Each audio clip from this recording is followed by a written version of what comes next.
Man, what can I even say about Revolution? It's such a ridiculous episode that, while I can dissect it to a degree, you really just have to watch it for yourself. And I almost made that the entire review just to be funny, but I do want to talk about this episode a little bit, because there's some good stuff in here aside from just the comedy that is this episode's primary purpose. So, very briefly, on 4th of July, Mad Mod reveals that he has somehow escaped from prison and has put in place a plan to take over the city through hypnosis and convert it into a British city that he can be king of. And he enforces his rule with these giant walking toy soldiers that are almost indestructible. Like, the Titans have a really hard time breaking these things, at first anyway. And he also, early on in this plan, lures the Titans into a trap and uses his technology to steal Robin's youth, turning him into an old man and turning himself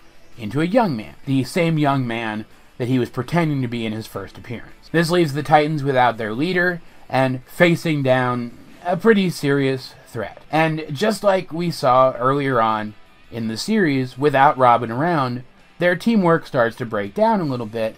They all have their own ways that they want to go about dealing with this issue, and they can't settle on one to try. But unlike that last time where it seemed that they would just continue to fall to pieces without Robin, they come to a vote instead.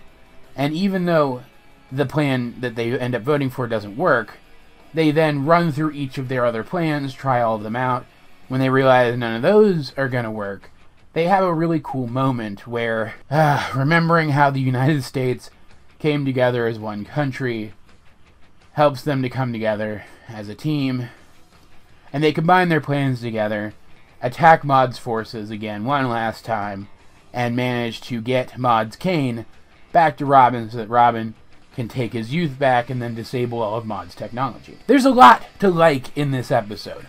A lot. Like, to be pedantic for just a moment, I don't know how Maud got the resources to do all of this. Like, even if we assume that each season of the show is like 1 year in universe, he wasn't captured that long ago. And it had to have taken him at least a little while to break out of jail.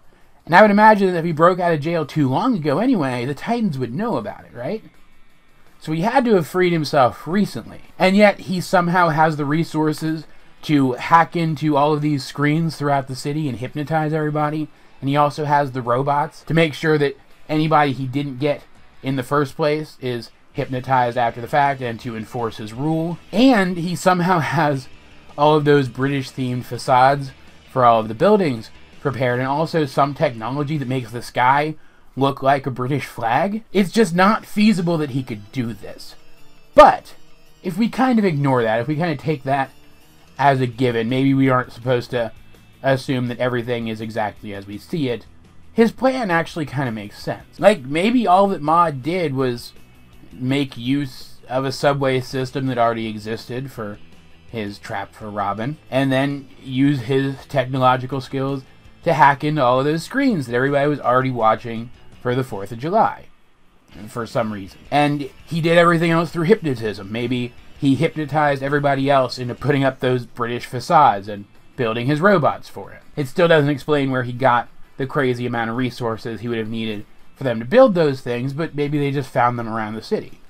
That all kind of makes sense. The only aspect of his plan that doesn't make sense is keeping Robin around after the fact. Like, yeah, I get theoretically Robin, as an old man, is harmless to him.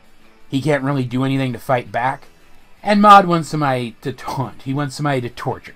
He's just that kind of villain. But why would you keep Robin around and then not disable the function of your cane that would allow him to get his youth back? Like, obviously you've built that cane once before. You know how to build that technology into it. If you ever need to steal somebody else's youth down the line, you can build it again. Just disable it. Like, I get that his name is Mad Mod, but he doesn't come off as crazy, really.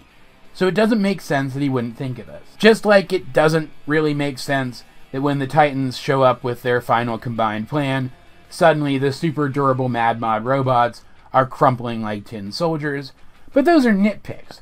Otherwise, this episode is really good and really fun. The British-themed facades that he puts up around the buildings, as well as Several of the visuals throughout the episode seem to be inspired by Monty Python, though they're not handled quite as well as the Monty Python guys handle that visual style. It's still a really neat nod to a really funny franchise. And there's a musical montage in kind of the third quarter of the episode that's a lot of fun. There's a lot of cool visuals in there, and the musical choice, the style of music that they choose for that musical montage, is pretty neat. You guys should watch it. The episode kind of pokes fun at British culture and humor, but at the same time it does a lot of stuff, like those Monty Python-esque facades over the buildings, for example, which make it clear that they're poking fun in good faith.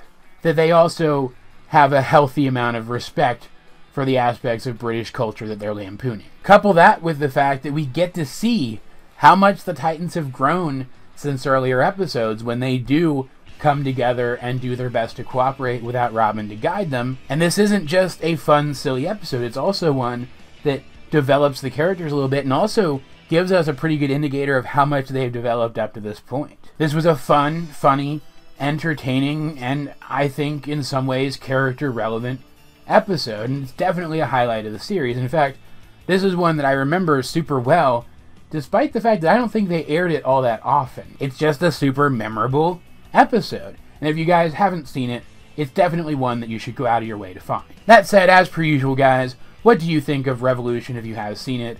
Let's get a discussion going in the comment section down below, or over my Discord, link in the description. And if you guys have the time, please take the time to check out my Patreon. If you guys like the kind of content that I create, please consider becoming a part of its creation by becoming a patron. But either way, this has been AJ22, and I will talk to you guys later.